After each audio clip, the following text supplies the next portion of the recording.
जय हिंद दोस्तों, मैं अंकुश मिश्रा आप सबका अपने इस चैनल अंकुश मिश्रा मैथ्स में बहुत बहुत स्वागत करता हूँ। तो आज जो टॉपिक हम लोग पढ़ने वाले हैं उस टॉपिक का नाम है लाइन्स एंड एंगल्स। देखिए दोस्तों, लाइन्स एंड एंगल्स इतना इंपॉर्टेंट टॉपिक है। अगर आपके एग्जामिनेशन में अगर डायग्राम आता है ज्योमेट्री से, तो वो 101% उसमें से 2 से 3 क्वेश्चन आपके लाइन्स एंड एंगल्स के रहेंगे, या फिर सारे के सारे क्वेश्चन के अंदर लाइन्स एंड एंगल्स का कंसेप्ट जरूर यूज होगा। ओके बच्चों, क्योंकि जैसे देखिए 2020 सीडीएस का जो पेपर हुआ था, उसके अंदर कितने सारे डायग्राम पूछे गए थे ज्योमेट्री में, और उसमें से 5 से 6 क्वेश्चन सिर्फ और सिर्फ लाइंस एंड एंगल्स के कंसेप्ट पर ही थे। ओके, तो आज इसी टॉपिक को अच्छे से पढ़ना है। आई होप कि आपने स्कूल में अगर थोड़ी सी भी अपनी पढ़ाई रखी होगी, तो आज के टॉपिक आपको एकदम अच्छे से समझ में आने वाले हैं। Okay, so let's go.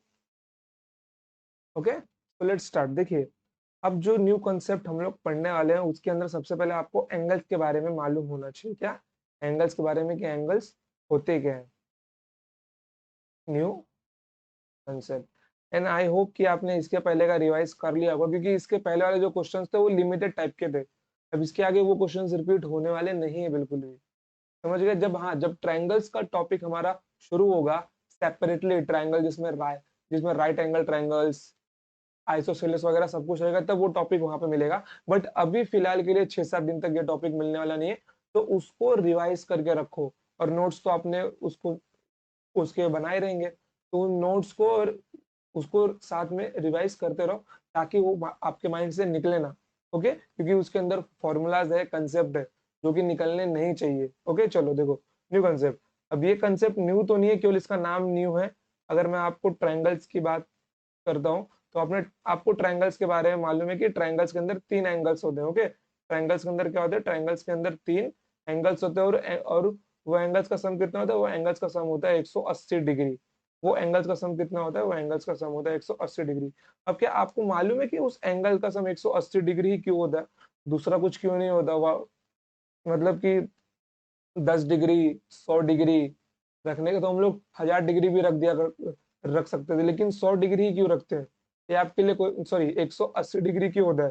ये जो आपका एंगल ए बी और एंगल सी होता है, तो ये जिन एंगल्स का सम, ये जो यहाँ पे है एंगल्स का सम, ये जो एंगल्स का सम है ना, एंगल ए बी सी का, ये 180 डिग्री ही क्यों होता है?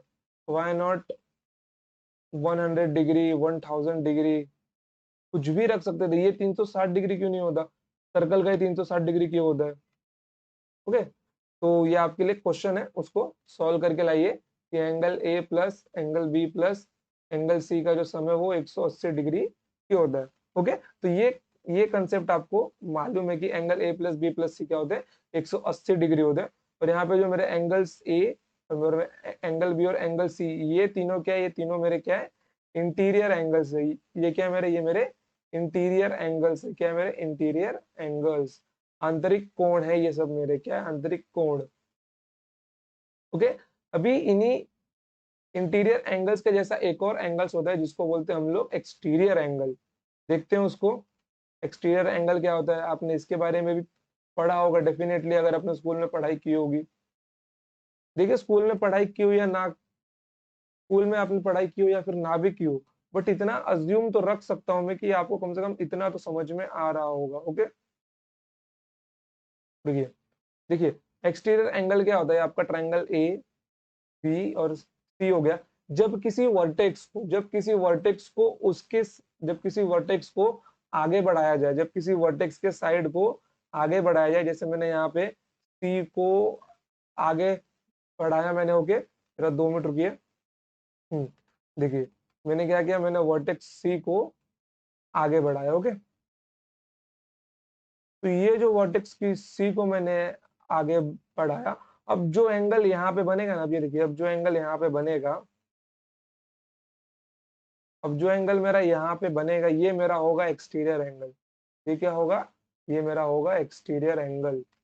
अब ये एक्सटीरियर एंगल क्या होगा, exterior angle at vertex C. But exterior angle का भी एक क्या होता है यहाँ पे, थ्योरम होता है। तो वो थ्योरम हमको याद करना होगा, और बहुत ही सिंपल थ्योरम होता है एक्सटीरियर एंगल का। इस लाइन का मतलब क्या है यहाँ पे, exterior angle, exterior angle at point C. समझ गए? अभी ये देखिए, अब ये एक्सटीरियर एंगल जो यहाँ पे मेरा एंगल है, एंगल सी है, जैसे मैंने यहाँ पे मान लिया, मैंने इसको मान लिया पॉइंट ओ है मेरा ये, तो फिर मेरा एंगल ए सी ओ क्या होगा? एंगल ए सी ओ क्या होगा? जो हमारा एक्सटीरियर एंगल होता है वो उसके अपोजिट दो इंटीरियर एंगल्स का सम होता है। जैसे ये देखिए, ये एंगल क्या हो गया? एंगल ए हो गया, और ये एंगल क्या हो गया मेरा? और ये मेरा एंगल हो गया एंगल बी।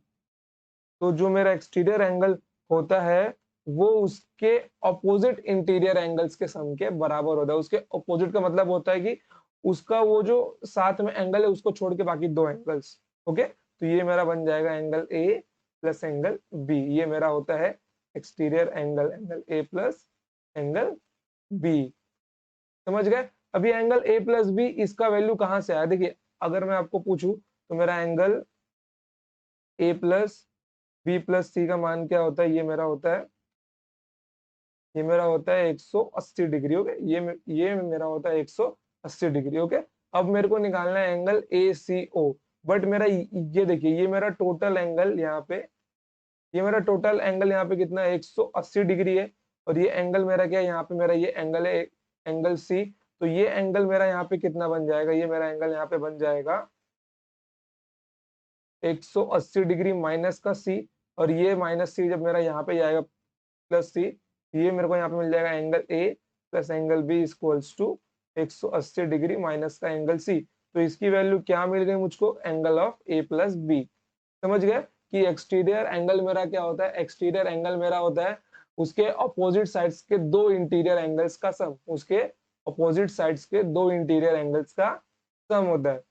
समझ गए? ओके, चलिए।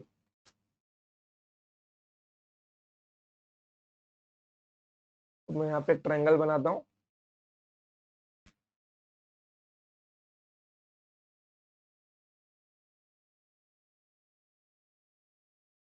लेट्स सपोज कि मैंने ना हर एक वर्टेक्स को आगे बढ़ा दिया, मैंने हर एक वर्टेक्स को आगे इंक्रीज कर दिया। ओके, हर एक वर्टेक्स को मैंने इंक्रीज किया यहाँ पर। चलिए, देखिए, ये मेरा वर्टेक्स ए है, मेरा वर्टेक्स बी है, और ये मेरा वर्टेक्स सी है। अब मैं आपसे ना वैल्यूज पूछता हूँ, बताइए कि इनकी वैल्यूज क्या होगी। लेट सपोज इसकी वैल्यू क्या होगी मेरी? बताइए, इसकी वैल्यू क्या होगी मेरी? इसकी वैल्यू क्या होगी मेरी? इसकी वैल्यू होगी angle A plus angle B होगी, क्योंकि ये क्या है? इसके ऑपोजिट साइड्स के इंटीरियर एंगल्स का सम है। ओके, फिर उसके बाद में यहाँ पर आता हूँ। बताइए, इस एक्सटीरियर एंगल का वैल्यू क्या होगा? इस एक्सटीरियर एंगल का वैल्यू क्या होगा? ये देखिए, इसके अपोजिट साइड्स के इसके अपोजिट साइड्स के इसके अपोजिट साइड्स के इंटीरियर एंगल का सम होगा, मतलब angle A plus angle C. समझ गए? फिर उसके बाद अगर मैं इसकी बात करता हूँ, किसकी? इस एंगल की बात करता हूँ। बताइए, ये इस एंगल का यहाँ पे वैल्यू क्या होगा?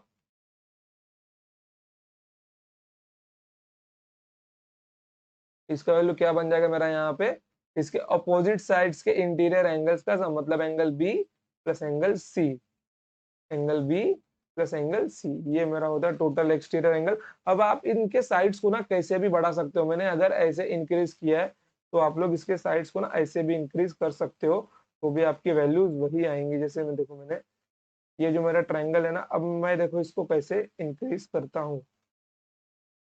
ये देखो, मैंने क्या किया? मैंने अभी ऐसे इंक्रीज किया इसको। क्या? ऐसे इंक्रीज किया।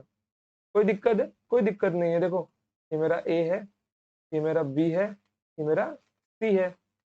तो फिर यहाँ पे मेरे को यहाँ की वैल्यू कितनी मिल जाएगी? मेरे को यहाँ की वैल्यू मिल जाएगी angle A plus angle C, जो मुझको यहाँ पे मिली वर्टेक्स बी के ऊपर।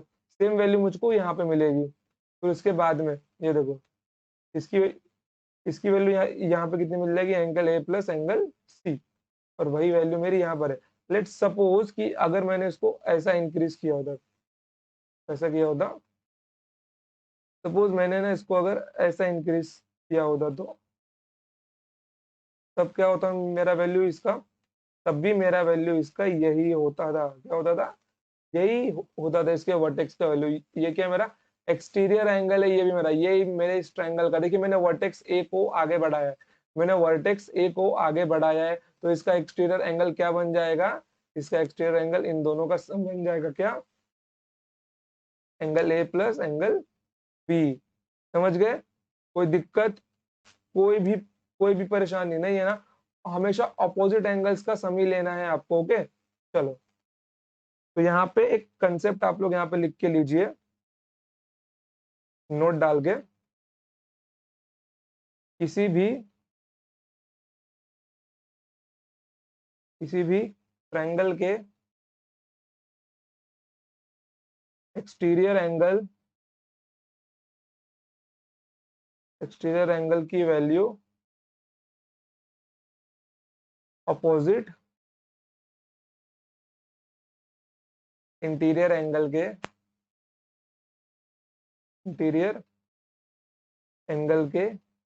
सम के बराबर होती है, सम के बराबर होती है। अब आप अपने लैंग्वेज में लिख लीजिए। देखिए आपका नोट्स है, मैं ये नहीं बोलता एकदम स्टैंडर्ड नोट्स बनाओ इन्हें, उसको प्रिंट ही करना है। अपने लैंग्वेज में, मराठी हो तो मराठी, बंगाली तो बंगाली, कुछ में भी लिख सकते हो आप लोग। आपका नोट्स है, एग्जाम के दिन आपको रिवाइज मार के जाना है, समझ गए? तो अपने लैंग्वेज में, सफिशिएंट लैंग्वेज में लिख लीजिए उसको। ओके चलो, अब क्वेश्चन आता है what is the sum of all exterior angles. यहाँ पे लिखिए sum of all exterior angles, sum of all exterior angles की इन सारे एक्सटीरियर एंगल्स का सम कितना होता है। ओके चलिए, तो यहाँ पे एक ट्रायंगल निकालते हैं हम लोग, ट्रायंगल बनाते हैं अपना बड़ा एकदम सुंदर सा ट्रायंगल, और यहाँ पे अपने एक्सटीरियर एंगल्स खींच देते हैं हम लोग। मैं इसको ऐसा लाइन दिया,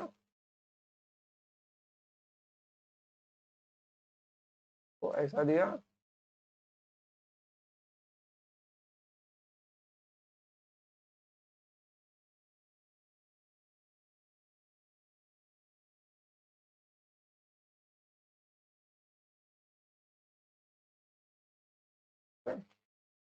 और इसको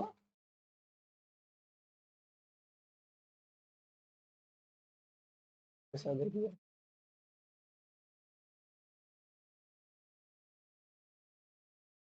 चलिए देखिए, ये मेरा है वर्टेक्स ए, वर्टेक्स बी और वर्टेक्स सी। इसकी वैल्यू क्या होगी मेरी, इसकी वैल्यू होगी angle B plus angle C. मेरी इसकी वैल्यू क्या होगी, मेरी इसकी वैल्यू होगी angle A plus angle C. और मेरी इसकी वैल्यू क्या होगी, मेरी इसकी वैल्यू होगी angle A plus angle B. अब मेरे को इन सब का सम निकालना है, तो मेरे को यहाँ पे लिखना होगा, क्या लिखना होगा, सबका सम निकला होगा। तो angle B plus angle C plus angle A plus angle B plus angle A plus angle C. अब देखिए ये स्कूल के लेवल का मैथ्स है आपका, एलिमेंट्री लेवल का मैथ्स है। अब इससे डाउन मार्केट तो कोई नहीं सिखा सकता। अगर आपको इतना भी नहीं समझ रहा है, मतलब आपने स्कूल में कुछ भी नहीं किया होगा, सही बता रहा हूँ। देखिए इस स्टेज पे आ गए, इस स्टेज पे आ गया, अगर आपको इतना सा भी नहीं समझ रहा, मतलब आपकी मानसिक बुद्धि उतनी मजबूत नहीं है कि आप लोग ये एग्जाम दे पाओ, तो फील्ड छोड़ के दूसरा कुछ ले लो। क्योंकि मैंने ऐसे बच्चे भी देखे हैं, मैं जब ऑफलाइन में सिखाता तो मैंने ऐसे बच्चे भी देखे जिनको ये कंसेप्ट भी नहीं समझ में आता था। अब देखिए इसमें उन बच्चों की गलती नहीं बोल सकते हम लोग, बट हाँ, आपको एक एज पे, मतलब 21-22 की उम्र में अगर ये चीजें भी नहीं समझ में आ रही, मैं मानता हूँ कि आपने स्कूल में पढ़ाई नहीं की होगी, बट अगर ये चीजें भी आपको समझ में नहीं आ रही है, तो अभी अपना फील्ड छोड़ दो। समझिए, अगर समझ में आ रही है तो वेल एंड गुड, बने रहो, सफलता मिलेगी एक दिन। देखो यहाँ पर, तो यहाँ पे क्या मिल जाएगा मुझको, यहाँ पे मुझको मिल जाएगा 2b 2a प्लस 2c। अब एक काम करो, 2 कॉमन निकाल लो, angle B plus angle A plus angle C. और angle A plus B plus C क्या होता है मेरा, 180 डिग्री होता है। तो 2 इंटू 180 डिग्री, यहाँ पे क्या मिल जाएगा मेरे को, तो 60 डिग्री। तो यहाँ पे क्या देखने को मिला हम लोगों को, सम ऑफ ऑल एक्सटीरियर एंगल्स मेरे क्या होते हैं, लिख लो यहाँ पे डाल के। ये थियरी का क्वेश्चन बन सकता है आपका, sum of all exterior angles, sum of all exterior angles of a triangle, ये यहाँ पे मेंशन जरूर करना, of triangle is equals to 360 degree. समझ गए? क्या मिल जाएगा आपको यहाँ पे? 360 डिग्री मिल जाएगा।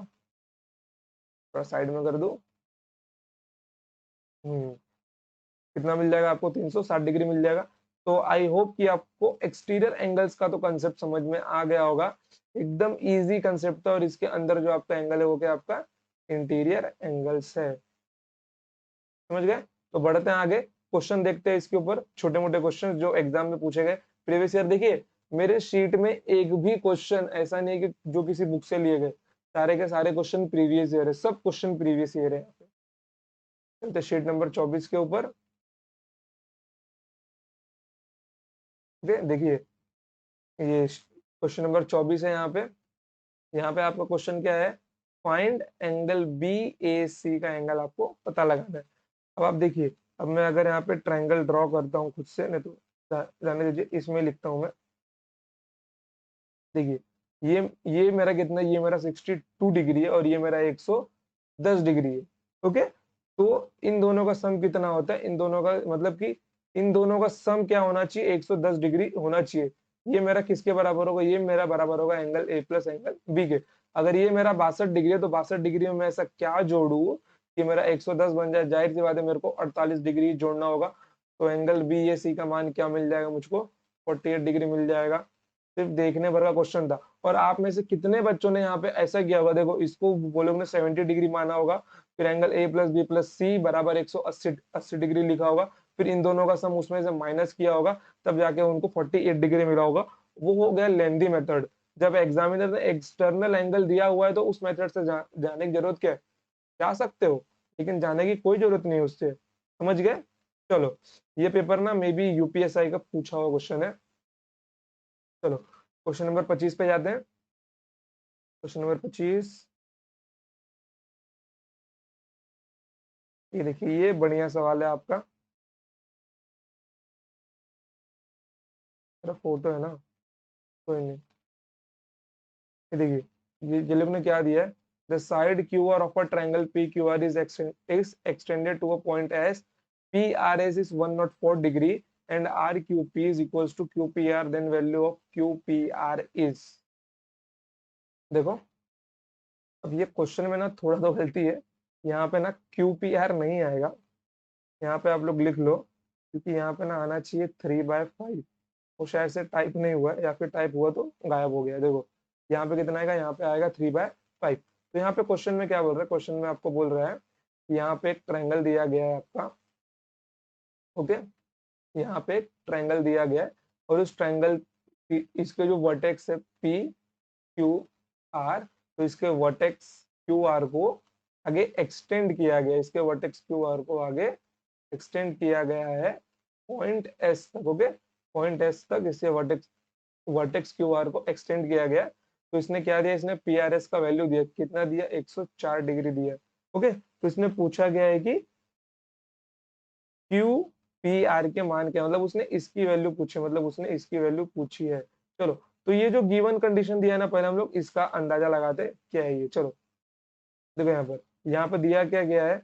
Are Q P equals to, R Q P नहीं लिखता हूं मैं, ये देखिए ये सिर्फ ना सेंट्रल एंगल हमारे काम का है। ओके, तो मैं यहाँ पे लिखता हूँ angle Q is equals to 3/5 of angle P. तो एंगल क्यू बाय पी का रेशियो क्या मिल गया मेरे को? 3/5 मिल गया। देखो यहाँ पे क्या क्या मिलेगा मुझको रेशियो? यहाँ पे एंगल, मुझको यहाँ पे एंगल क्यू बाय पी का रेशियो क्या मिल गया? ये मेरा एंगल क्यू है, तो एंगल क्यू बाय पी का रेशियो क्या मिल गया मुझको? 3/5 मिल गया। बट 104 मेरा क्या है? ये मेरा है angle Q plus angle P. अब ये मेरा वैल्यूज में, लेकिन रेशियो में इनका सम यहाँ पे कितना बन रहा है?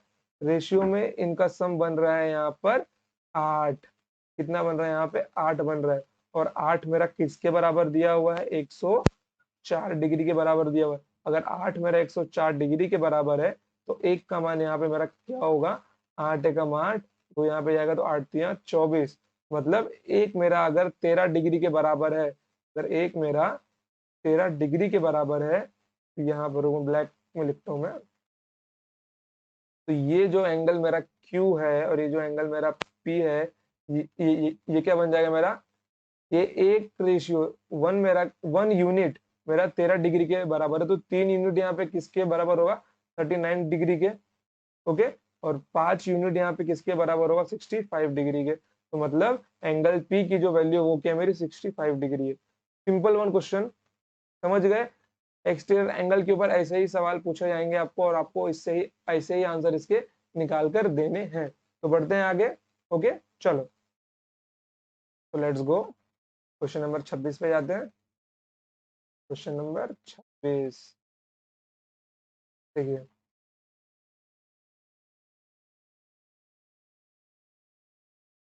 Nice one question. ये क्वेश्चन आपका पूछा गया है सीएचएसएल के एग्जाम में, और ये क्वेश्चन आपका एमटीएस के एग्जाम में भी आया है, बट अलग अलग सालों पे आया है। ओके, तो देखिए यहाँ पे दिया क्या गया है, in a triangle ABC A minus B का वैल्यू दिया है 33 degree and B minus C का वैल्यू दिया है 18 डिग्री। तो त्रिभुज के सबसे छोटे और सबसे बड़े कोण का योगफल ज्ञात कीजिए। एक तो सबसे पहली बात है कि अभी ये जो ए बी सी दिया, इनमें हमको सबसे बड़ा और सबसे छोटा एंगल फाइंड करना होगा। तो क्वेश्चन में दिया गया है ना, वो देखो यहाँ पे angle A minus angle B equals to 33 degree दिया गया। फिर उसके बाद दिया गया यहाँ पे angle B minus angle C equals to 18 degree दिया गया। अभी देखो ये अगर मेरा दोनों आंसर क्या है, पॉजिटिव इंटीजर में आया है, ये भी मेरा पॉजिटिव में है, ये भी मेरा पॉजिटिव में। ओके, जब ये दोनों मेरा पॉजिटिव में है,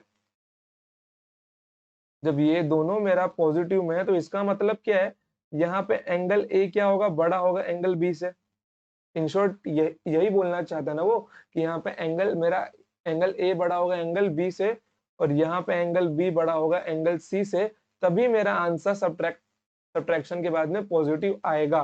तो अगर एंगल मेरा ए एंगल बी से बड़ा है, और एंगल बी मेरा एंगल सी से बड़ा, एंगल बी मेरा एंगल सी से बड़ा है, तो इसमें सबसे बड़ा साइड क्या मिल जाएगा मेरे को, देखो यहाँ पे क्या आएगा, एंगल बी मेरा बीच में आएगा। क्या आएगा, एंगल बी मेरा बीच में आएगा। तो यहाँ पे एंगल ए सबसे बड़ा होगा, और यहाँ पे एंगल सी सबसे छोटा होगा। समझ गए, ये रिलेशन मिलेगा जिसमें angle A is greater than angle B and angle B is greater than angle C. तो यहाँ पे ये इस रिलेशन के अंदर ये दोनों कंडीशन हमारे सेटिस्फाइड हो रहे हैं, तो यही हमारा रिलेशन बनेगा। समझ गए, तो यहाँ से हमको सबसे बड़ा एंगल क्या मिल जाएगा, ये हमारा होगा सबसे बड़ा एंगल। क्या होगा, सबसे बड़ा एंगल।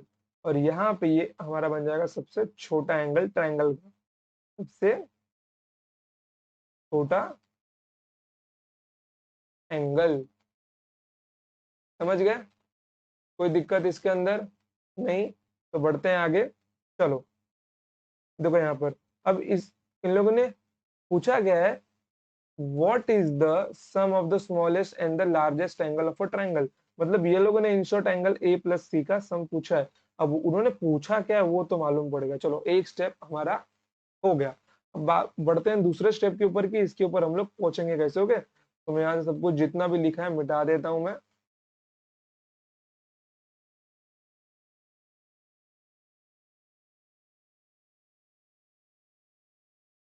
देखो, इन दोनों को ना साथ में लिख दो, angle B minus angle C is equals to 18 degree. हमको निकालना है एंगल ए प्लस सी का मान। ओके, और हमारे पास जो यूनिवर्सल गिवन कंडीशन है वो क्या है, यूनिवर्सल गिवन कंडीशन हमारे पास angle A plus angle B plus angle C equals to 180 degree. ये मेरे पास यूनिवर्सल कंडीशन गिवन है, और मुझे ए प्लस सी चाहिए, मुझे ए प्लस सी ही चाहिए, ए माइनस सी नहीं चाहिए। तो मुझे इस सी को प्लस में कन्वर्ट करना होगा। तो मैं इन दोनों को सब्ट्रैक्ट करूंगा। तो यहाँ पे क्या मिल जाएगा मुझको, angle A plus angle C minus angle 2b equals to 33 में से 18 गया तो 15 डिग्री बचेगा। अभी देखो, ये मेरे को एक इक्वेशन मिल गया, ये मुझको एक इक्वेशन मिल गया। ओके, और ये रुको, एक काम करता हूँ मैं ना, ये एंगल्स का साइन थोड़ी देर के लिए निकाल देता हूँ, अच्छा होगा लिखने के लिए। देखो, अब मेरे पास गिवन क्या है, ये है, ये मेरे पास गिवन है। अब मेरे को ए और सी की जरूरत है, मेरे को बी की जरूरत नहीं है। तो मेरे को यहाँ से बी एलिमिनेट करना होगा। मैं ऊपर दोनों साइड में 2 से मल्टीप्लाई कर दूंगा तो ये 2a 2b plus 2c equals to 360 degree बन जाएगा। ओके, और ये जो मेरे को यहाँ पे मिला है a प्लस सी माइनस का 2b इक्वल्स टू 15 डिग्री। अब दोनों को जोड़ दो, जोड़ते ही 2b क्या होंगे, कैंसल, और यहाँ पे क्या मिल जाएगा मुझको 3a plus 3c equals to, और यहाँ पे कितना मिल जाएगा 375 डिग्री। और जब मैं इसको 3 से भाग दूंगा तो एंगल ए प्लस सी की वैल्यू यहाँ पे कितनी मिल जाएगी मुझको, 3 एकम 3, 3 दूना 6, 3 बचे 15, मतलब 125 डिग्री मेरा एंगल ए प्लस सी की वैल्यू मुझे मिल जाएगी। अब देखो, अब इस क्वेश्चन को ना और 2-3 मेथड से किया जा सकता था। अब यहाँ पे angle A plus C plus B निकाल दीजिए। अगर आप इसको दूसरे मेथड से करते तो कैसे होता है ये सवाल। ओके, तो देखिए इसका दूसरा मेथड क्या होगा। इसका दूसरा मेथड थोड़ा सा लंबा है। यहाँ पे क्या है, मेरा angle A plus angle C minus का एंगल क्या है 2b है ना। ओके, तो यहाँ पे देखिए इक्वल्स टू 15 डिग्री। तो यहाँ पे ना मुझको a प्लस बी प्लस सी बनाना होगा। मुझको यहाँ पे क्या करना होगा, मुझको यहाँ पे a प्लस बी प्लस सी बनाना होगा। अगर मैं दोनों साइड, अगर मैं यहाँ पर क्या क्या करता हूँ, b को जोड़ता हूँ और b को घटाता हूँ, तो यहाँ पे मेरा बन जाएगा a प्लस बी प्लस सी, यहाँ पे -3b बन जाएगा मेरा। ओके, ये क्या मिल जाएगा, 15 डिग्री मिल जाएगा। ये मेरा बन जाएगा 180 डिग्री, और ये मेरा बन जाएगा 3b, ये मेरा बन जाएगा 15 डिग्री। तो यहाँ से मुझे b का वैल्यू मिलेगा। जब मुझे b का वैल्यू मिल जाएगा तो मुझे a और c दोनों का वैल्यू मिल जाएगा, और मैं उन दोनों को जोड़ दूंगा। तो वो थोड़ा लेंदी प्रोसेस है। ये प्रोसेस करने के लिए ना आपको प्रैक्टिस लगेगा। देखिए, ये बेसिक वाला मेथड है जो माइंड सबसे पहले सोचता है, बेसिक रास्ता ढूंढता है वो, कि मैं कहाँ से निकल सकूं कैलकुलेशन करके। नहीं, बट आपको अगर प्रैक्टिस रहेगी तो आप लोग डायरेक्ट यहाँ पे 2b देखने वाले और यहाँ पे सोचोगे कि मैं इसको 2 से मल्टीप्लाई करके सब्ट्रैक्ट कर दूं। समझ गए? ओके, तो बढ़ते हैं आगे। चलिए क्वेश्चन नंबर 27 पे जाते हैं। हाँ, यहाँ से देखिए, यहाँ से एक नया कंसेप्ट शुरू हो गया हमारा। क्या यहाँ पे, angles of triangles are in AP arithmetic progression. चलिए, ये जो नया कंसेप्ट शुरू हुआ है ये हम लोग देखेंगे नेक्स्ट टाइम। ओके, क्या देखेंगे, इसको हम लोग नेक्स्ट टाइम देखेंगे। तो आई होप कि आपको आज का लेक्चर समझ में आया होगा। ओके, तो देखिए, जो लेक्चर मैं आपको सिखा रहा हूँ ना, उसके साथ में आपको प्रीवियस ईयर भी प्रैक्टिस करना है। उसके साथ में आपको प्रीवियस ईयर भी प्रैक्टिस करना है। प्रीवियस ईयर आपको नहीं छोड़ना। अगर आप प्रीवियस ईयर को छोड़ते हो तो बहुत बड़ी गलती है। देखिए, मैंने जितने भी क्वेश्चन सिखाया ना, आपको हर एक क्वेश्चन, हर एक टॉपिक कंसेप्ट कम से कम तो आपको 2 से 3 बार रिवाइज करने ही चाहिए अपने एग्जाम के पहले। देखिए, आज है 30 तारीख, कल से दिसंबर का महीना महीना लग रहा है। प्रॉपर आपके पास 4 महीने का समय है अपने सीडीएस एग्जाम के लिए, और मैंने उसमें से आपको 3 महीना बताया कि आपको करना क्या है।